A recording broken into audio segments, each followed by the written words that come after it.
Providence സുരഭിയുടെ ഏറ്റവും എന്താ പറയുക USP എന്ന് പറയുന്നത് ലൊക്കേഷൻ തന്നെയാണ്. It's in the heart of the town. Angamaly എന്താ പറയുക KSRTC ബസ് സ്റ്റാൻഡിന്റെ ബാക്കിലായിട്ട് വരും. അങ്കമാലി അറിയാവുന്നവർക്ക് TB ജംഗ്ഷൻ എന്ന് വാക്കബിൾ മിനി സിവിൽ സ്റ്റേഷൻ, ഒരു 100 meters, ഒരു LF ഹോസ്പിറ്റൽ വാക്കബിൾ ഡിസ്റ്റൻസ് ആണ്. ഈ അറൌണ്ട് അങ്കമാലി വരുന്ന പുതിയ ഡെവലപ്മെന്റ്സ് ഇപ്പൊ ഗിഫ്റ്റ് സിറ്റി ഒരു പ്രൊപ്പോസ് പ്രോജക്റ്റ് ആണ്. Express highway Kundannur express highway Angamaly നിന്നാണ് സ്റ്റാർട്ട് ചെയ്യുന്നത്. പിന്നെ പ്രൊപ്പോസ്ഡ് ആയിട്ട് പറയുകയാണെങ്കിൽ ഇപ്പൊ ക്രിക്കറ്റ് അസോസിയേഷന്റെ ക്രിക്കറ്റ് സ്റ്റേഡിയം അത് ആക്ച്വലി ഒരു സ്പോർട്സ് സിറ്റി ആയിട്ടാണ് ഡെവലപ്പ് ചെയ്യുന്നത്. അതും അങ്കമാലിക്ക് അടുത്താണ്. പിന്നെ അറൌണ്ട് എയർപോർട്ട് പുതിയ ഡെവലപ്മെന്റ്സ് പലതും വരുന്നുണ്ട്. അടുത്ത ഒരു 5 years അങ്കമാലി ഈ വലിയൊരു ഡെവലപ്മെന്റ് എന്നുള്ളൊരു സ്കോപ്പുള്ള ഒരു ലൊക്കേഷനാണ്. ഇപ്പൊ മെട്രോ ആയാൽ പോലും അടുത്ത ഒരു എക്സ്റ്റൻഷൻ എന്ന് പറയുന്നത് എയർപോർട്ടും അങ്കമാലി വരെയാണ്.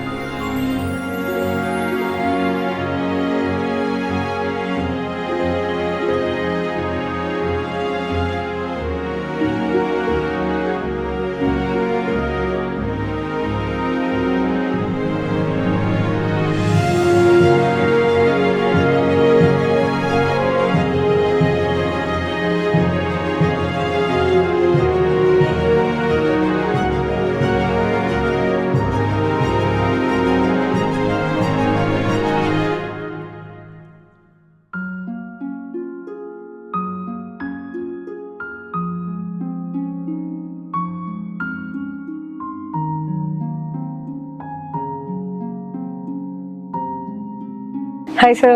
ഹായ് രമി. നമ്മളൊരു 16 വർഷമായിട്ട് റിയൽ എസ്റ്റേറ്റ് ഇൻഡസ്ട്രിയിലുണ്ട്. ഇപ്പം നമ്മൾ ഇന്ന് കാണിക്കാൻ പോകുന്നത് പ്രൊവിഡൻസ് സുരഭി എന്ന് പറഞ്ഞിട്ടുള്ള അപ്പാർട്ട്മെന്റ് പ്രോജക്റ്റിന്റെ വിശേഷങ്ങളാണ്. അപ്പം അതെനിക്ക് തോന്നുന്നു സാറിന്റെ ഒരു 7th പ്രോജക്റ്റ് ആണ് അല്ലേ? ഈ പ്രൊവിഡൻസ് എന്ന് പറഞ്ഞ ബിൽഡർ, അതിന്റെ ഒരു ജേർണി, അതിന്റെ കംപ്ലീറ്റഡ് പ്രോജക്ട്സ്, അതൊന്ന് സാർ എക്സ്പ്ലെയിൻ ചെയ്യാമോ? ഓക്കെ, ഞാൻ എൻ്റെ ഒരു ബാക്ക്ഗ്രൗണ്ടിൽ നിന്ന് തുടങ്ങാം. ഞാൻ ബേസിക്കലി സിവിൽ എഞ്ചിനീയർ ആണ്. സിവിൽ എഞ്ചിനീയറിംഗ് കഴിഞ്ഞിട്ട് ബാംഗ്ലൂരായിരുന്നു. സിവിൽ എഞ്ചിനീയറിംഗ് കഴിഞ്ഞിട്ട് ബാംഗ്ലൂരിലത്തെ ഒരു ടോപ്പ് കോൺട്രാക്ടിങ് കമ്പനിയിൽ വർക്ക് ചെയ്യായിരുന്നു. ഈ കമ്പനി ആയിരുന്നു മെയിൻലി പ്രസ്റ്റീജിന്റെയും പുറവങ്കരയുടെയും രഹേജയുടെ ഒക്കെ പ്രോജക്ട്സ് ചെയ്തുകൊണ്ടിരുന്ന ഒരു അന്നത്തെ ഒരു ടോപ്പ് കോൺട്രാക്ടിങ് കമ്പനി.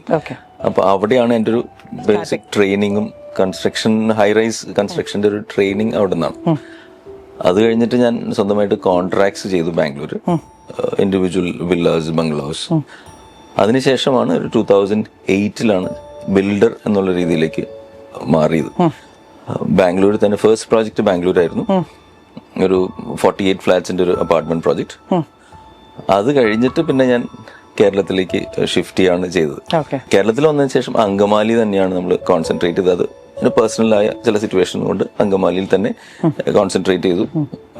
അങ്കമാലിയിൽ ഇപ്പോൾ ഇതൊരു 7th പ്രോജക്റ്റ് ആണ്. പ്രൊവിഡൻസ് സുരഭി എന്ന് പറയുന്നത് നമ്മുടെ 7th പ്രോജക്റ്റ് ആണ്. അത് എനിക്ക് തോന്നുന്നു ഒരു ലോഞ്ചിങ് സ്റ്റേജിലാണ് അല്ലേ? അപ്പൊ നമ്മള് ബാക്കി എല്ലാ പ്രോജക്ട്സും ഇപ്പം ഒരെണ്ണം നമ്മൾ ബാംഗ്ലൂർ കഴിഞ്ഞതിന് ശേഷം ബാക്കി എല്ലാ പ്രോജക്ട്സും നമുക്ക് അങ്കമാലി തന്നെയായിരുന്നു അല്ലേ? ശരിക്കും പറഞ്ഞാൽ ആ ഒരു ഏരിയയിൽ അത്യാവശ്യം നല്ല എൻക്വയറിയും കാര്യങ്ങളും ഉണ്ട് അല്ലേ? അങ്കമാലിയിൽ തന്നെ കോൺസെൻട്രേറ്റ് ചെയ്തിരിക്കുന്നതുകൊണ്ടും അങ്കമാലിയിൽ ആക്ച്വലി പ്രൊവിഡൻസ് നമ്മൾ മാത്രമാണ് കണ്ടിന്യൂസ് ആയിട്ട് കൺസിസ്റ്റന്റ് ആയിട്ട് പ്രോജക്ട്സ് ചെയ്തിരിക്കുന്നത്, അപ്പാർട്ട്മെന്റ് പ്രോജക്ട്സ് ചെയ്തിരിക്കുന്നത്. ഇപ്പൊ സാറ് പറഞ്ഞല്ലോ നമ്മുടെ ഒരു 7th പ്രോജക്റ്റ് ആണ് ഈ പ്രൊവിഡൻസ് സുരഭി എന്ന് പറയുന്നത്. അപ്പൊ നമ്മുടെ ബാക്കി 6 പ്രോജക്ട്സും കംപ്ലീറ്റഡ് ആണോ? ഓൺഗോയിങ് പ്രോജക്ട്സ് എന്തെങ്കിലും ഉണ്ടോ? അതിന്റെ സ്റ്റാറ്റസ് ഒന്ന് പറയാമോ? 5 പ്രോജക്ട്സും കംപ്ലീറ്റഡ് ആണ്. ഒരു പ്രോജക്ട് ഇപ്പൊ ഓൺഗോയിങ് ഉണ്ട്, കാസ സെറീന എന്ന് പറയുന്ന ഒരു പ്രോജക്ട് ഓൺഗോയിങ് പ്രോജക്റ്റ് ആണ്. നിയറിംഗ് കംപ്ലീഷൻ, ഒരു ജൂലൈ ഓഗസ്റ്റോടുകൂടി കംപ്ലീറ്റ് ആവുന്ന രീതിയിലാണ് ആ പ്രോജക്റ്റ് ഉള്ളത്. ലേറ്റസ്റ്റ് പ്രോജക്റ്റ് ആണ് പ്രൊവിഡൻസ് സുരഭി എന്ന് പറയുന്നത്. അപ്പൊ നമുക്ക് ഇനി മുമ്പത്തെ ഏതെങ്കിലും പ്രോജക്ട്സിൽ നമുക്ക് സെയിൽസ് അങ്ങനത്തെ അവൈലബിലിറ്റി അങ്ങനെ എന്തെങ്കിലും ഉണ്ടോ?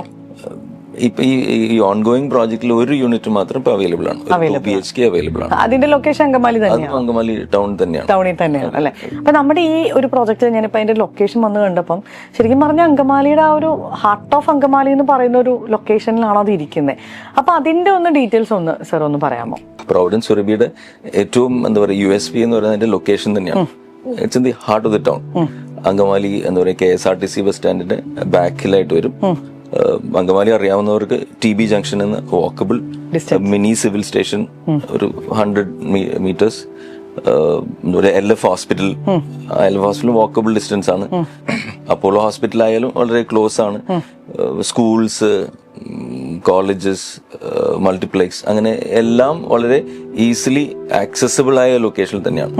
അതാണ് ഈ പ്രോജക്റ്റിന്റെ എടുത്തു പറയേണ്ടത്. നമുക്ക് ഇവിടെ എയർപോർട്ടിലേക്ക് എത്ര ഒരു ഡിസ്റ്റൻസ് കാണുമായിരുന്നു? Airport 5 kilometre to airport. ഇനി ഇതിന്റെ ഡീറ്റെയിൽസിലേക്ക് നമ്മൾ വരുവാണെങ്കിൽ എത്ര നമുക്ക് ലാൻഡ് എക്സ്റ്റൻഷൻ വരുന്നുണ്ട് ഇതിന്? ഇത് 30 സെന്റ്സ് ആണ് ലാൻഡ്, എക്സ്റ്റെൻഡ് ഓഫ് ലാൻഡ്. ഇതൊരു 12 ഫ്ലോർസ് ആണ്. Basement plus 12 floors. ബേസ്മെന്റും ഗ്രൗണ്ട് ഫ്ലോറും പാർക്കിങ്ങും, പിന്നെ ഇതിൽ വരുന്ന എല്ലാ കോമൺ അമ്യൂണിറ്റീസും ഉണ്ട് ഇതിൽ. ഇപ്പോ ചിൽഡ്രൻസ് പ്ലേ ഏരിയ വരുന്ന ഗ്രൗണ്ട് ഫ്ലോറിൽ. ഫസ്റ്റ് ഫ്ലോറിലാണ് നമ്മുടെ ഒരു പാർട്ടി ഹാൾ, ഒരു ഗസ്റ്റ് റൂം, ജിം, ഇതെല്ലാം ഫസ്റ്റ് ഫ്ലോറിൽ വരുന്നു. പിന്നെ 10 ഫ്ലോർസ് ആണ്. അപ്പൊ ഓരോ ഫ്ലോറിലും 3 ഫ്ലാറ്റ് വീതം. അങ്ങനെ 31 ഫ്ലാറ്റ്സ് ആണ് ടോട്ടലി. സ്വിമ്മിംഗ് പൂൾ വരുന്നത് ടോപ്പിലാണ്, ടെറസ് ഫ്ലോറിലാണ് സ്വിമ്മിംഗ് പൂൾ വരുന്നത്. അപ്പൊ നമുക്ക് ഇതിൽ 2ഉം 3ഉം ഓപ്ഷൻസ് ആണോ വരുന്നത്? അതെ, 2ഉം 3ഉം ആണുള്ളത്.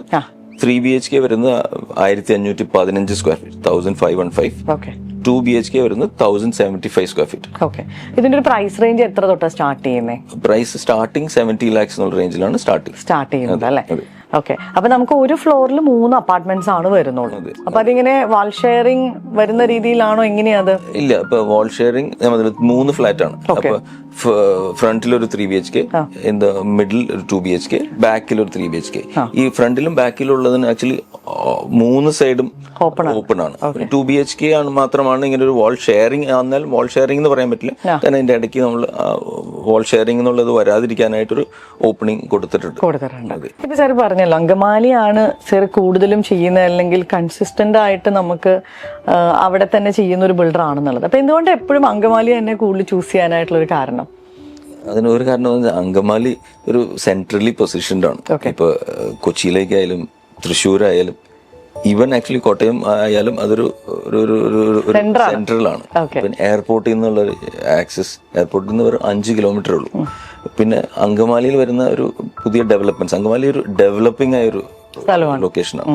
ഇപ്പൊ കൊച്ചി ഒക്കെ എന്ന് വെച്ചാൽ മാക്സിമം അതിന്റെ ഒരു ഡെവലപ്മെന്റ് സാച്ചുറേഷൻ പോയിന്റ് എത്തി എന്ന് വേണമെങ്കിൽ പറയാം. അപ്പൊ അങ്കമാലി ആകുമ്പോൾ കൊച്ചിയിലേക്കായാലും വളരെ ഈസിലി ആക്സസിബിൾ, ഒരു 45 minutes ട്രാവൽ. അപ്പൊ ഈ സിറ്റിയുടേതായ എല്ലാ അഡ്വാൻറ്റേജസും അങ്കമാലിയിൽ നമുക്ക് അവൈലബിൾ ആണ്, ഐ മീൻ ആക്സസ് വൈസ്. പിന്നെ അങ്കമാലിയിൽ, അറൌണ്ട് അങ്കമാലി വരുന്ന പുതിയ ഡെവലപ്മെന്റ്സ് ഉണ്ട്. ഇപ്പൊ ഗിഫ്റ്റ് സിറ്റി ഒരു പ്രൊപ്പോസ്ഡ് പ്രോജക്റ്റ് ആണ്, പക്ഷെ അതൊരു വളരെ നല്ലൊരു പ്രോജക്റ്റ് ആണ്. ഗിഫ്റ്റ് സിറ്റി വരുന്നു, എക്സ്പ്രസ് ഹൈവേ, കുണ്ടന്നൂർ ഉള്ള എക്സ്പ്രസ് ഹൈവേ അങ്കമാലിയിൽ നിന്നാണ് സ്റ്റാർട്ട് ചെയ്യുന്നത്. പിന്നെ പ്രൊപ്പോസ്ഡ് ആയിട്ട് പറയുകയാണെങ്കിൽ ഇപ്പൊ എന്താണ് KCയുടെ ക്രിക്കറ്റ് അസോസിയേഷന്റെ ക്രിക്കറ്റ് സ്റ്റേഡിയം, അത് ആക്ച്വലി ഒരു സ്പോർട്സ് സിറ്റി ആയിട്ടാണ് ഡെവലപ്പ് ചെയ്യുന്നത്. അതും അങ്കമാലിക്ക് അടുത്താണ്. പിന്നെ അറൌണ്ട് എയർപോർട്ട് പുതിയ ഡെവലപ്മെന്റ്സ് പലതും വരുന്നുണ്ട്. ഐ മീൻ ഇതെല്ലാം പ്രൊപ്പോസ്ഡ് ആണ്, പക്ഷെ ഞാൻ പറഞ്ഞു വരുന്നത് അടുത്ത ഒരു 5 years അങ്കമാലി ഈ വലിയൊരു ഡെവലപ്മെന്റ് എന്നുള്ളൊരു സ്കോപ്പുള്ള ഒരു ലൊക്കേഷനാണ്. ഇപ്പൊ മെട്രോ ആയാൽ പോലും അടുത്ത ഒരു എക്സ്റ്റൻഷൻ എന്ന് പറയുന്നത് എയർപോർട്ടും അങ്കമാലി വരെയാണ് വരുന്നത്. അപ്പൊ അടുത്ത 5 years നെക്സ്റ്റ് എന്താ പറയാ ഒരു നല്ലൊരു ഡെവലപ്മെന്റ് കാണാൻ പോകുന്ന ഒരു ലൊക്കേഷൻ തന്നെയാണ് അങ്കമാലി. പിന്നെ ഉണ്ടല്ലോ സാറേ, അപ്പോൾ ഇത് ശരിക്കും പറഞ്ഞൊരു പ്രീമിയം പ്രൊജക്ട് ആയിട്ട് തന്നെയാണല്ലോ സാർ കൊണ്ടുവരുന്നത്. അപ്പോൾ എന്തായിരിക്കും ഇതിന്റെ ഒരു ക്വാളിറ്റി സ്പെക്ക്, അതുപോലെ നമ്മുടെ വാട്ടർ സോഴ്സ്, അതിനെ കുറിച്ചൊക്കെ ഒന്ന് എക്സ്പ്ലെയിൻ ചെയ്യാമോ? ഓക്കെ, അപ്പൊ അതുകൊണ്ട് വാട്ടർ സോഴ്സിന്റെ കാര്യം പറയുകയാണെങ്കിൽ നമുക്കൊരു ഓപ്പൺ വെല്ലുണ്ട്, പിന്നെ 2 ബോർവെല്ലാണ്. ഈ ബോർവെൽ എന്നുള്ള വെള്ളം നമ്മൾ ട്രീറ്റ് ചെയ്തൊരു ട്രീറ്റ്മെന്റ് പ്ലാന്റ് സൈറ്റിലുണ്ടായിരിക്കും, ട്രീറ്റ് ചെയ്തിട്ടാണ് നമ്മൾ സപ്ലൈ ചെയ്യുക. പിന്നെ സ്പെസിഫിക്കേഷൻസിലേക്ക് വരുമ്പോൾ നമ്മളൊരു നേരത്തെ പറഞ്ഞ ഒരു പ്രീമിയം ആയിട്ട് തന്നെ പ്ലാൻ ചെയ്തിരിക്കുന്ന പ്രോജക്റ്റ്, ഡിസൈൻ ചെയ്തിരിക്കുന്ന പ്രോജക്റ്റ് ആണ്. അപ്പോൾ പ്രീമിയം ഫിനിഷിംഗ്, അതിൻ്റെ ഒരു വർക്ക്മാൻഷിപ്പിലും അതിൻ്റെ മെറ്റീരിയലിലും എല്ലാം പ്രീമിയം ആണ് ഉദ്ദേശിച്ചിരിക്കുന്നത്. അപ്പൊ അതിന്റെ മെറ്റീരിയൽസിലായാലും ബ്രാൻഡ്സ് എല്ലാം പ്രീമിയം ബ്രാൻഡ്സ് തന്നെയാണ് നമ്മൾ ഉദ്ദേശിച്ചിരിക്കുന്നത്. അതുപോലെ എനിക്ക് തോന്നുന്നു ഇപ്പൊ അത്യാവശ്യം നമുക്ക് നല്ല സെയിലും നടന്നിട്ടുണ്ട് നമ്മുടെ എക്സിസ്റ്റിംഗ് ക്ലയൻസ് ചെയ്യുന്നു അല്ലെ? എത്ര ഒരു ശതമാനം നമുക്ക് സെയിൽ ആയി? നമുക്ക് ഈ ലോഞ്ച് സ്റ്റേജ് ആയിട്ടുള്ളൂ, വർക്ക് ജസ്റ്റ് സ്റ്റാർട്ട് ചെയ്തിട്ടുള്ളൂ, പൈലിംഗ് ഹാഫ് വേ ആയി. Already we have about 25% sold out ആണ്.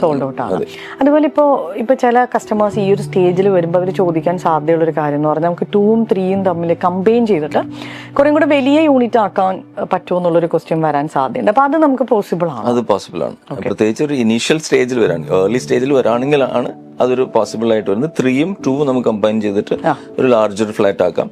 ആക്ച്വലി ഒരു കസ്റ്റമർ ഓൾറെഡി അങ്ങനെ ഒരു ചെയ്തിട്ടുണ്ട് 3യും 2ഉം ഒരു കസ്റ്റമർ ഓൾറെഡി ബുക്ക് ചെയ്തിരിക്കുന്ന ഈ ഒരു പ്ലാനിലാണ്. രണ്ടും കമ്പൈൻ ചെയ്തിട്ടൊരു ലാർജർ ഫ്ലാറ്റ് ആക്കാനുള്ള ഇതില് ചെയ്തിട്ടുണ്ട്.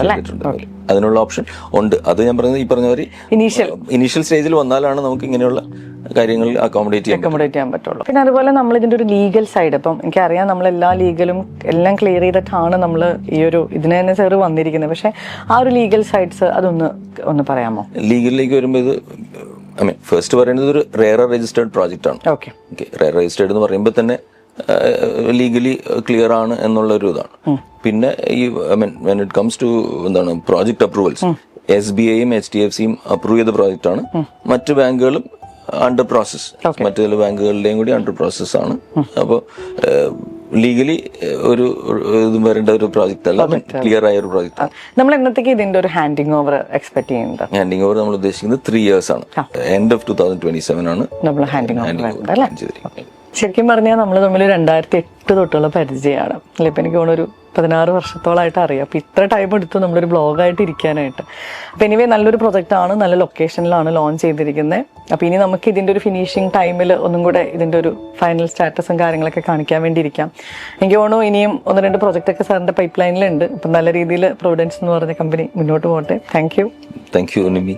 ഈ പറഞ്ഞ കാര്യം നമ്മൾ കുറേ വർഷങ്ങളായിട്ട് പരിചയമുണ്ടെങ്കിലും നിമ്മി ഞാൻ റെഗുലറായിട്ട് ഫോളോ ചെയ്യുന്നതാണ്. നിമ്മിയായിട്ട് ഇങ്ങനെ ഒരു വ്ളോഗ് ചെയ്യാനായിട്ടുള്ള ഓപ്പർച്യൂണിറ്റി ഇപ്പോഴേ വന്നുള്ളൂ എന്ന് മാത്രം. Anyway thank you. നമ്മൾ ഈ പറഞ്ഞ മാതിരി വേറെ projects are in the pipe line. ഇപ്പോൾ ഒരു പ്രോജക്റ്റ് പറയുകയാണെങ്കിൽ ഒരു 1 BHK യൂണിറ്റ്സ് മാത്രമായിട്ടൊരു പ്രോജക്റ്റ് നമ്മൾ പ്ലാനിങ് സ്റ്റേജിലാണ്. അത് ബിൽഡിംഗ് പെർമിറ്റ് ഉടനെ കിട്ടും എന്നുള്ള രീതിയിൽ നിൽക്കും. അങ്കമാലി തന്നെയാണ്. അതെ, അങ്കമാലി തന്നെയാണ്. അപ്പോൾ മേ ബി ആ പ്രോജക്റ്റിന്റെ ഒരു വ്ളോഗുമായിട്ടോ ഒക്കെ ഇരിക്കാം. Thank you.